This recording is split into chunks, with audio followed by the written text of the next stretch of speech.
याद है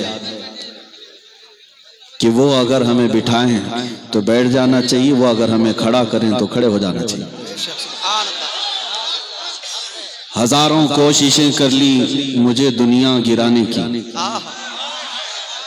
हजारों कोशिशें कर ली मुझे दुनिया गिराने की, मुझे झुकने नहीं देता भरम जहरा के बच्चों का, मुझे गिरने नहीं देता भरम जहरा के बच्चों का। अहले बैत अतहार का ये फैजान है कि ये हमेशा नवाजते रहें। अल्लाह तबारक व तआला इनकी अताओं को सदा सलामत रखे। मैं अपनी बात को मुकम्मल कर लूं। कुरान पाक में रब ताला फरमाता, या अय्युहन्नासु तक़ू रब्बकुम, ऐ लोगो अपने रब से डरो। इन्न ज़ल्ज़लत साअति शैउन अज़ीम, बेशक क़यामत का ज़ल्ज़ला बहुत सख्त होने वाला है। वो जो आखिरत सबसे आखिर में ज़ल्ज़ला आएगा वो सबसे सख्त होगा और वो क़यामत की घड़ी है। इज़ा ज़ुल्ज़िलतिल अर्दु ज़िल्ज़ालहा, जब जमीन हर तरफ से हिला दी जाएगी। व अख़रजतिल अर्दु अथक़ालहा, अपने अंदर की बोझल चीजें वो बाहर निकाल देगी। वो क़यामत के करीब होने वाला है। लेकिन उससे पहले ये जो हालात बनते जा रहे हैं, जमीन में अज़ाबात क्यों आते हैं, जमीन में मसाइब क्यों आते हैं, हम लोगों से बरकतें क्यों उठा ली जाती हैं, इसके 5 वजूहात अहादीस की रोशनी में जिक्र किए गए। मैं वो आपके सामने रखता हूं ताकि आज इस इल्मी महफिल से आप कुछ लेकर के जाएं, और अगर अपनी जिंदगियों में ये खराबियां आई हैं तो इसको बदलने की कोशिश करें। अल्लाह का अजाब कब आता है? फरमाया गया जब सूद खोरी आम हो जाए। सूद खोरी आम हो जाए तो गोया के सूद खाने वाले अल्लाह को चैलेंज करते हैं। कुरान में रब ताला ने फरमाया, फ़इल्लम तफ़अलू फ़अज़नू बिहर्बिन मिनल्लाहि व रसूलिही, अगर तुम छोड़ नहीं सकते सूद को तो आ जाओ अल्लाह उसके रसूल से जंग करने के लिए। कुरान में अल्लाह फरमाता है फ़अज़नू, इनको कह दो, अब ऐलान कर दो कि आ जाए अल्लाह और उसके रसूल से जंग करने के लिए। सूद क्या है? ये आज मुसलमानों में भी फैलने लग गई ये बीमारी। बाज लोगों को रातों रात अमीर होने का शौक है। लाख रुपए आए तो उसको जल्द से जल्द 2 लाख कैसे बनाया जाए, हलाल तरीके से नहीं, किसी को कर्जा देना और उस पर उससे ज्यादा हासिल करना। इसको आप अपनी जुबान में ब्याज कहें, सूद कहें या कोई और नाम दे दें, लेकिन इजाफे के साथ कर्ज से किसी मुसलमान से हासिल करना ये इतना सख्त तरीन गुनाह है। नबी पाक सल्लल्लाहु तआला अलैहि वसल्लम ने इरशाद फरमाया, सूद के 73 दर्जे हैं, 73 दर्जे हैं, और सूद का एक लुकमा खाने वाला उसका गुनाह जानते हो क्या है? फरमाया गया खाने काबा के सामने अपनी मां से जिना करने के बराबर है। सूद खाने वाला 1 दिरहम कोई खाता है, वो खाने काबा के सामने अपनी मां से बदकारी करता है। इतना बड़ा गुनाह, इतनी बड़ी वईद है। क्यों? इसमें हुकूकुल इबाद है। इस्लाम कभी ये नहीं चाहता कि तुम करोड़पति हो जाए और तुम्हारा भाई रोड़पति रहे। तुम्हारा कोई मुसलमान भाई उसका कोई पुरसाने हाल ना हो और तुम अपने महल्लात तामीर करते रह जाओ। सूद की यही खराबी है जो पूरे यहूद ने आज दुनिया को सूद में डाल रखा है। मुसलमानों में तुम्हें बेदार करता हूं, अगर कोई अनजाने में भी इस गुनाह में मुब्तला हुआ है तो आज तौबा कर ले। यह अल्लाह के अज़ाबात को खोलने वाला रास्ता है। अल्लाह का अज़ाब कुरान की रोशनी में मैं कह रहा हूं। दूसरी जो वजह है, फरमाया गया जब जिना आम हो जाए, अल्लाह ताला ने फरमाया ला तक़रबुज़ ज़िना इन्नहु कान फ़ाहिशतन व मक़तन व साअ सबीला, तुम जिना के करीब भी मत जाओ।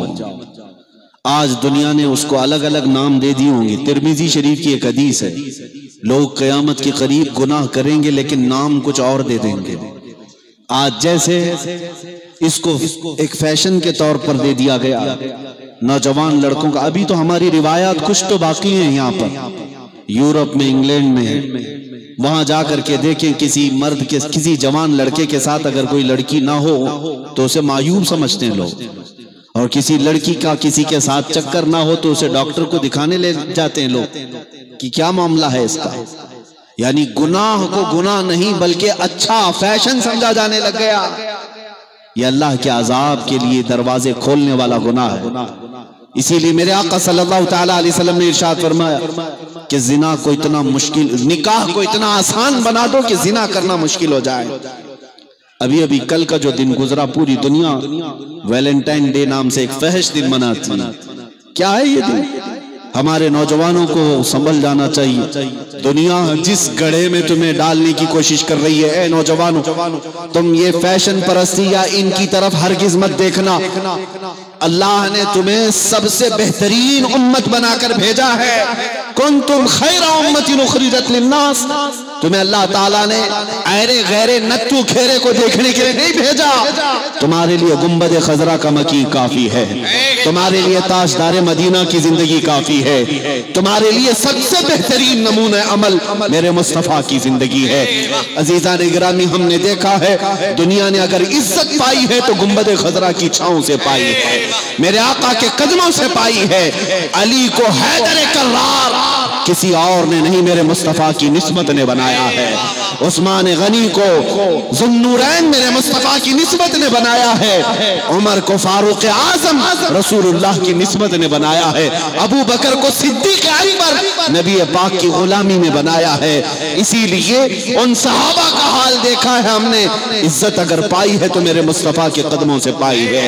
आज हम यहाँ मिंबर पर बैठे हैं, या अगर मुझे कोई इज्जत मिलती है तो मेरे बाप की वजह से नहीं, ये मेरे मुस्तफा की निस्बत की बरकत है। जब तक बिके न थे तो कोई पूछता न था, या रसूल अल्लाह तुमने खरीद कर हमें अनमोल कर, तुमने खरीद कर हमें अनमोल कर दिया है। कुरान कहता है वलिल्लाहिल इज्जतु वली रसूलिही वलिल मुमिनीन वलाकिन्नल मुनाफिकीन ला यअलमून। इज्जत तो अल्लाह के पास है, इज्जत तो रसूल के पास है, और इज्जत मोमिनीन के लिए है। मुनाफिक इस बात को नहीं जानते। मुनाफिक आज अमेरिका के पास इज्जत ढूंढ रहे हैं, रशिया के पास इज्जत ढूंढ रहे हैं, उन्हें मॉडर्न कल्चर में इज्जत चाहिए। ए मोमिनो, इज्जत मेरे मुस्तफा के कदमों में है। आज मैं आपको इधर उधर न ले जाते हुए अल्लाह के अज़ाबात की तरफ आपको इशारा करके बता रहा हूं। आज जो ज़लज़ले आए या दुनिया हिल रही है, साइंस इसको कहती है जमीन के नीचे जो तहे हैं, जमीन के नीचे की चट्टानें जब खसकती हैं तो जमीन फट जाती है। उसको पैमाना भी लेकर नापते हैं कितने रेक्टर का ये ज़लज़ला था। साइंस अपने इजादात के भरोसे पर कुछ ना कुछ कहती है। हालांकि साइंसी नजरियात भी हर जमाने में बदलते आए। न्यूटन के जमाने तक लोगों को पता नहीं था जलजला क्यों आता है। 1760 तक भी जलजला क्यों आता है इसकी तहकीकात नहीं थी। हर जमाने में साइंस के नजरियात बदलते जाते, लेकिन हम जानते हैं जमीन के अंदर चट्टाने हो कि लावा हो कि गैसें हो, कुछ भी हो, पूरी रोए जमीन का एक पत्ता भी मेरे मौला की मर्जी के बगैर नहीं हिलता। जब रब ताला का हुक्म होता है पत्ते भी हिलते हैं, जमीन भी हिलती है। आखिर मुझे बताओ, जमीन को अल्लाह ताला फरमा रहा है हमने पानी पर इसको रखा है, पानी पर जमीन कैसे करार पाती? कौन ठहराया है आपको? आप एक बात मैं बताऊं, ये शामियाना लगा हुआ है। ये शामियाना कैसे लगा है? इस पर सब पूरे खंबे लगे हैं ना, सब खंबे लगे हैं और ये शामियाना है। अगर अभी ये खंबे टूटने लग जाएं, गिरने लग जाएं, या शामियाना, चलो कपड़े का है, ज्यादा कुछ नहीं होगा। घर की छत की बात कर रहा हूं। तुम्हारे घर की छत भी पिल्लर पर रुकी हुई है। अगर एक पिल्लर में भी दरार आ जाए तो छत का क्या होगा? नीचे आएगी। मैं आपसे पूछना चाहता हूं, अकल का इस्तेमाल करके मुझे बताओ, जब तुम्हारे पिल्लर वाली छत गिरने लग जाए, तुम्हें जरा भी अंदेशा हो कि अब गिरेगी, तो भागकर पनाह कहां लोगे? कहां पनाह लोगे? सोचा कभी? पिल्लर वाली छत जब गिरने लगती है, पनाह लेने जाते हैं बगैर पिल्लर वाले आसमान के नीचे। क्या बात है, वाह! उस आसमान का तो कोई पिल्लर ही नहीं, फिर भी तुम्हें यकीन है कि वो मौला मेरे सर पर नहीं गिराएगा। तुम्हारी बनाई हुई छतें गिर जाती हैं, और उस रब्बे जुल जलाल की बनाई हुई छत पूरी कायनात पर, मुझे बताओ किसी पिल्लर पर है, किसी खंबे पर है? लेकिन तुम्हारा यकीन है कि वहां पनाह मिलेगी। अजीजा ने गिरामी वकार, ये इस्लाम मेरे आका सल्लल्लाहु ताला अलैहि वसल्लम की तालीमात से रोशनास होकर मैं आपसे अर्ज कर रहा हूं। जलजले दुनिया चाहे कुछ भी बताए, मगर मेरे मुस्तफा ने फरमाया गुनाहों की कसरत की वजह से आते हैं, गुनाहों की कसरत की वजह से। 5 चीजों का जिक्र किया गया, उसमें सबसे पहली चीज मैंने आपको बताया, सूदखोरी जब आम हो जाए। नंबर 2, जब जिना कसरत से होने लग जाए। नंबर 3, जब ज़कात का माल लोग दबा कर रखने लग जाएं। वल्लज़ीना यकनिज़ून अज़्ज़हब वल-फ़िद्दा वला युनफ़िक़ूनहा फ़ी सबीलिल्लाह फ़बश्शिरहुम बिअज़ाबिन अलीम।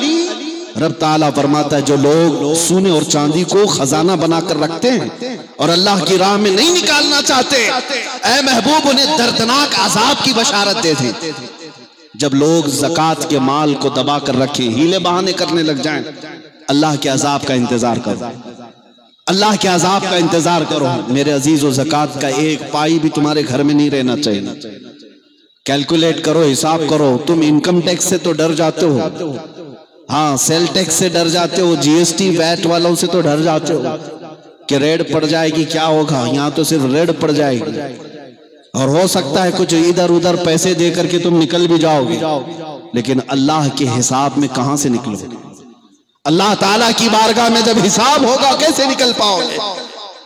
ये चीजें जो अहादीस की रोशनी में मैं अर्ज कर रहा हूं, अगर तुम्हारी जिंदगियों में आई हैं तो इसको निकाल दो। चौथी चीज, जब लोग नमाज को कसरत से छोड़ने लग जाए, नमाज से गफलत बरतने लग जाएं, तो अल्लाह का अजाब आता है। यहां पर लोगों के हालात यही हैं, तुम महफिलों में तो कसरत से आ जाते हो, या फिर लोगों का आज मस्जिद में दिल नहीं लगता। फजर के वक्त कहां रहती हैं हमारी मस्जिद की सफ़ें, देखो जाकर, इशा में क्यों नहीं है? मेरे अजीजों, ये मस्जिदें क्यों बनाई गई हैं? फरमाया गया क़यामत के दिन मस्जिदें खुद तुम्हारे ऊपर मुकद्दमा करेंगी कि अल्लाह ये मुझे बना तो लिए, लेकिन भूखा और प्यासा रखते थे, मस्जिद को भूखा और प्यासा रखते थे। मस्जिद से पूछा जाएगा तुझे भूख लगती थी? मस्जिद कहती है जब जब अजान होती मुझे भूख लगती, अगर ये आ जाते तो मेरा पेट भर जाता। अजीज़ान गिरामी वक़ार, जब नमाजों की कसरत से गफलत होगी तो अल्लाह का अजाब आएगा, अल्लाह का अजाब आएगा। और फिर 5वीं चीज ये फरमाई गई, जब लोग अमानतों में खयानत करने लग जाएं, अमानतों को जाया करने लग जाएं, ना अहल लोगों में अमानतें आ जाएं, अल्लाह का अजाब आता है। ये 5 चीजें जो मैंने आपके सामने जिक्र किया, देखो आज अगर मैं आपको डरा रहा हूं तो ये अल्लाह के नबियों की सुन्नत है। अंबिया इकराम अलैहिस्सलाम बारहा अपनी उम्मतों को, कौमों को बताते थे कि ये ना करो और अजाब आ जाएगा।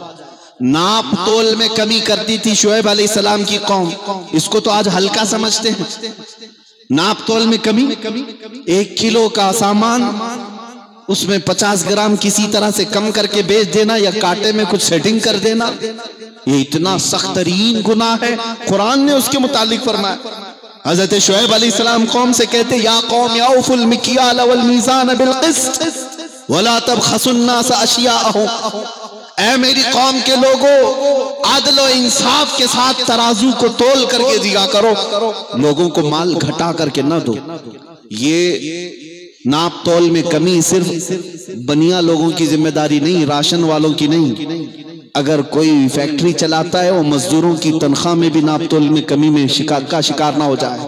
मुदर्रिसीन हैं, उनकी तनख्वाहों में कमी ज्यादती करना ये नाप तोल की कमी में आता है। आका अपने गुलाम से काम ज्यादा लेता है और उसकी उजरत कम देता है, ये नाप तोल की कमी वाले मामले में आता है। अजीज़ान गिरामी वक़ार, ये तमाम गुनाह जब आम हो जाएं तो अल्लाह के अज़ाबात आते हैं। और एक मैंने खुतबा मसनूना के बाद आयत तिलावत की। अल्लाह फरमाता है फलयहज़रिल्लज़ीना युखालिफूना अन अम्रिही अन तुसीबहुम फितना औ युसीबहुम अज़ाबुन अलीम। अल्लाह फरमाता है मेरे रसूल के हुक्म की मुखालिफत करने से बचो। अल्लाह फरमा रहा है रसूल के हुक्म की मुखालिफत करने से बचो, वरना क्या होगा। अल्लाह फरमाता है अनकरीब तुम फितनों में मुब्तला हो जाओगे या दर्दनाक अजाब में गिरफ्तार हो जाओगे। फितनों में तो मुब्तला हो गए, आजमाइश में हैं आज हम, हमारे लिए क्या कम फितने। अबू दाऊद शरीफ की हदीस है, अल्लाह ताला जब किसी कौम को अजाब देता है तो उसकी कई शक्लें हैं। या तो फिर बारिश रोक ली जाती है आसमानों से, या जमीन से सब्जे नहीं उगाए जाते, या फिर जमीन में जलजले लाए जाते हैं, या चट्टानें खसक जाती हैं, या तेज तुंद हवाएं आ जाती हैं, या सैलाब आ जाता है। ये अजाबात की निशानियां हैं। यहां तक कि मेरे आका सल्लल्लाहु अलैहि वसल्लम फरमाते हैं, अगर जमीन पर जानवर चौपाए ना हो तो बारिश ही ना बरसे। उन जानवरों पर रहम करके बारिश बरसा दी जाती है। गुनाह कभी कभार लोगों के इतने कसरत से हो जाते हैं कि अगर ये जानवर ना रहे तो अजाब यानी बारिश भी ना बरसे। ये अजाबात की निशानियां हैं।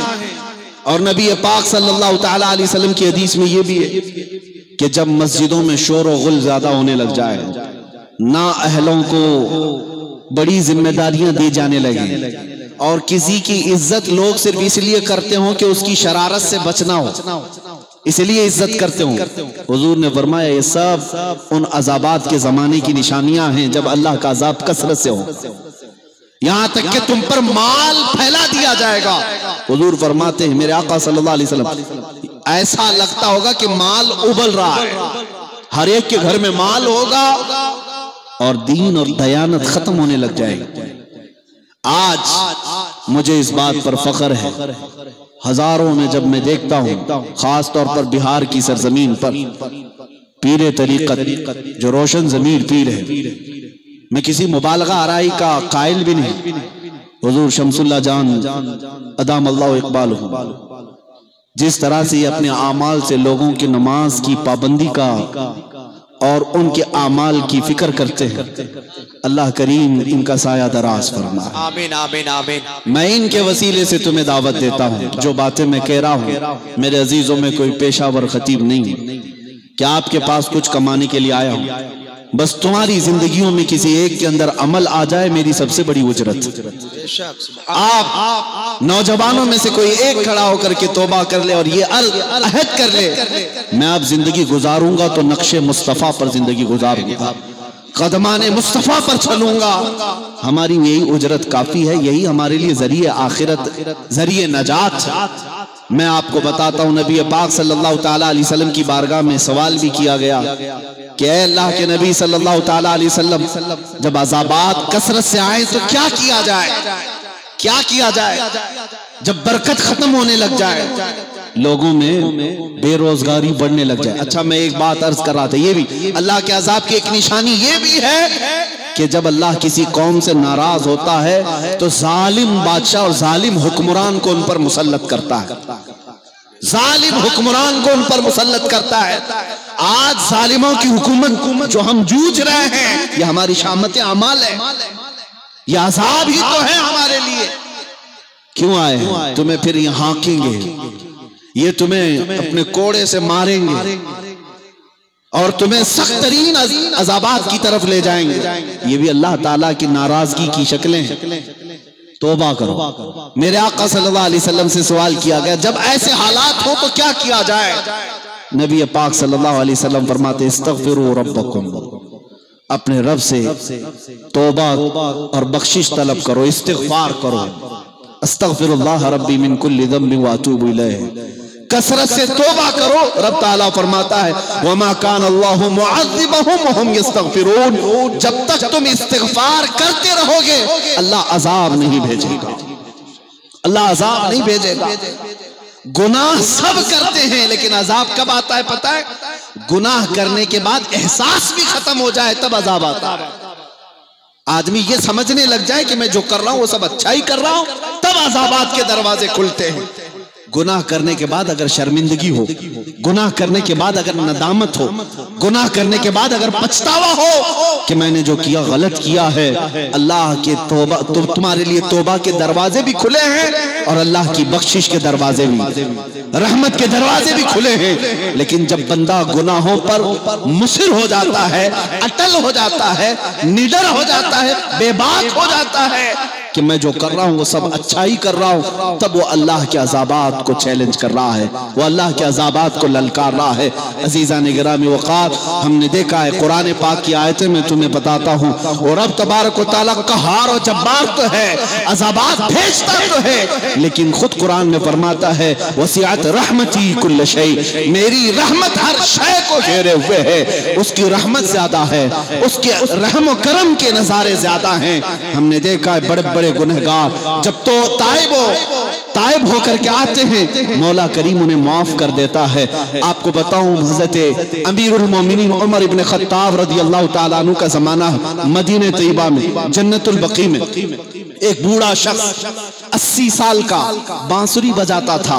मौलाना रोम रहमतुल्लाह अलैह लिखते हैं बांसुरी बजाता था और उसी से कमाई करता था। जब लोग उसकी सुरीली आवाज से उसकी लय में मदहोश होते उसे पैसे देते थे, वही उसके रोजगार था। लेकिन जब बुढ़ापा आ गया, सांस फूलने लगी, बांसुरी बजती नहीं थी, अब लोग देखते नहीं थे, सुनते नहीं थे, पैसे आते नहीं थे, भुखमरी आ गई, बहुत ज्यादा इफलास का शिकार हो गया और रोते हुए जन्नतुल बकी कब्रिस्तान में आया। रात का वक्त था और आधी रात जब हो गई, मदीना सो गया है, मदीने वाले सो रहे हैं, तो अपनी बांसुरी को तोड़ दिया, नीचे फेंक दिया और अल्लाह की तरफ अर्ज करने लगा, मौला इस बुढ़ापे में लोगों ने मुझे छोड़ दिया है, अब ना मेरी आवाज रह गई, ना मेरे पास लहजा रह गया, अब मेरी कोई इस बांसुरी सुनता नहीं, ना मुझे पेट भरने के लिए कोई एक दीनार देता है, ना एक दिरहम देता है। इस बुढ़ापे में मैं तौबा करता हूँ, मैं अपने पुरानी चीजों से बाज आता हूँ, लेकिन ऐ मौला मुझे खिलाएगा कौन, मुझे पिलाएगा कौन? मैं बांसुरी इसलिए बजाता था कि पेट भर जाए, अब बांसुरी तोड़ देता हूँ, बता मौला मुझे खिलाएगा कौन, इस बुढ़ापे में मुझे देगा कौन? रोते रोते उस जन्नतुल बकी कब्रिस्तान में गिर गया। ये अहद फारूकी है, खिलाफत उमर फारूक, ये जमाना है। मस्जिद नबवी में उमर इब्न खत्ताब आराम कर रहे थे, ख्वाब में रसूल पाक सल्लल्लाहु अलैहि वसल्लम तशरीफ लाते हैं, इरशाद फरमाते उमर उठो, अपने घर जाओ और तोशादान ले लो, कुछ खाना और सालन, जाओ जन्नतुल बकी में एक गरीब भूखा है, अल्लाह का हुक्म है, अपने हाथ से उसे खाना खिला करके आओ। हज़रत अमीरुल मोमिनीन उमर इब्न खत्ताब रज़ियल्लाहु ताला अन्हु रात के अंधेरे में उठते हैं, अपने घर गए, रोटियां और सालन ली और तोशादान लेकर के जन्नतुल बकी आते हैं। आपको पता नहीं था कौन भूखा है, आपको मालूम नहीं था कौन गरीब है। जब कब्रिस्तान में पहुंचे, आवाज देने लगे, कोई है, कोई भूखा है? एक बूढ़े की सिसकती हुई आवाजें आई। उमर इब्न खत्ताब उस आवाज की तरफ बढ़कर आए, उसे उठाते हैं और बिठाते हैं और कहते हैं चल तेरे लिए खाना आ गया, इस पूरे कब्रिस्तान में तेरे सिवा कोई भूखा है तो नहीं? कहा मैं ही भूखा हूँ। अपने हाथ से उन्होंने रोटी सालन देकर उस बूढ़े को खिलाया। बूढ़े ने पूछा आप कौन हैं? हज़रत उमर फारूक कहते हैं मैं उमर इब्न खत्ताब हूँ। वो डर के मारे कांपने लग गया। उमर इब्न खत्ताब जन्नतुल बकी में आधी रात को तो शादान लेकर एक गरीब के पास कैसे?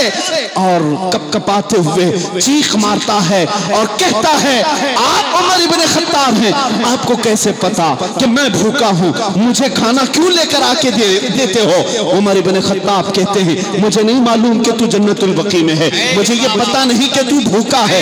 मैं तो मस्जिद नबवी में सोया था, ख्वाब में सरवरे कायनात तशरीफ लाए और तेरी तरफ इशारा करके मुझे बताया जा एक भूखा है, उसे अपने घर से खाना ले जाकर खिला दे। और मेरे आका ने फरमाया ये रब का हुक्म है। मैं उठ करके दौड़ा दौड़ा चला आया। वो चीख मार कर कहता है ऐ अमीरुल मोमिनीन 80 साल गुनाह करता रहा, 80 साल गुनाह करता रहा, ये दुनिया फिर भी बुढ़ापे में मुझे ठोकर मारकर छोड़ दी और बेयारो मददगार कब्रिस्तान में मैं आ गया।